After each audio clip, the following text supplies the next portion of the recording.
දැන් ජාතික සමගිය ආණ්ඩුවක් හැදිලා තියෙනවා. நாம் இன்று இன ஐக்கியமான ஒரு அரசாங்கத்தை உருவாக்கி இருக்கின்றோம்.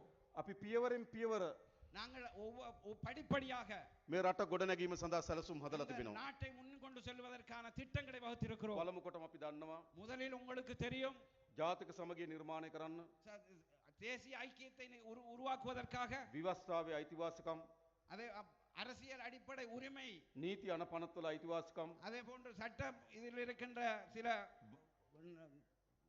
விதிமுறைகள் භාෂාවේ අයිතිවාසිකම් அதே போன்று மொழியில் உரிமை ආගම් ඇදහිමේ අයිතිවාසිකම් மத ரீதியான உரிமை ඒ සංස්කෘතික අනන්‍යතාවය පිළිගැනීමේ අයිතිවාසිකම් ஒவ்வொருத்தருடைய தனிப்பட்ட கலாச்சார விடயங்களை அதுக்கான உரிமை අපි තහවුරු කරනවා. நாங்கள் அதனை உத்தரவாதப்படுத்தி இருக்கின்றோம். මේ රටේ තව දුරටත් நாம் இந்த நாட்டிலே இன்னும் ලොකු පොඩි உயர்ந்தவர் தாழ்ந்தவர் කියලා ජන කණ්ඩායම් නැහැ. என்கின்ற மக்கள் வகையறை இல்லை. ඉන්නේ එකම ජන කණ්ඩායමයි. ஒண்ணே இருப்பது ஒரு மக்கள் தான்.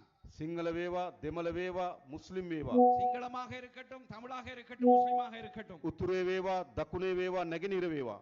வடக்காக இருக்கட்டும், கிழக்காக இருக்கட்டும், தெற்காக இருக்கட்டும். ඒ කොහෙද ජීවත් වෙන්නේ? அவர்கள் எங்கு வாழ்கின்றார்களோ ශ්‍රී ලාංකික ජනතාව විතරක් බව අපි මතක් කරන්න කැමතියි. அவர்கள் இலங்கையர்கள் என்பதை நான் உங்களுக்கு ஞாபகப்படுத்த விரும்புகின்றேன். ඒ සඳහා අවශ්‍ය නීති ප්‍රසංස්කරණ අපි ඇති කරනවා. அதற்கு தேவையான சட்டத்தை நாங்கள் உருவாக்குவோம். පිදුණු යුගය අපි අවසන් කරනවා. எனவே பிரித்தாளுகின்ற இந்த இதனை முற்றுப்புள்ளி வைப்போம். ඒ විතරක් නෙවෙයි අපි දන්නවා මේ උතුරේ அது மாத்திரமல்ல இந்த வடக்கிலே යුද්ධයේ හේතු කොටගෙන யுத்தத்தை மையமாக வைத்துக்கொண்டு ජනතාවගේ ඉඩම් மக்களுடைய காணிகள் ආණ්ඩුවට පවර ගන්න සිදු වෙලා තිබෙනවා. அது கைப்பற்றப்பட்டு இருக்கின்றது. සමහර පාරවල් சில வீதிகள் වහන්න සිද්ධ වෙලා තිබෙනවා. மூடி வைக்கப்பட்டிருக்கின்றது.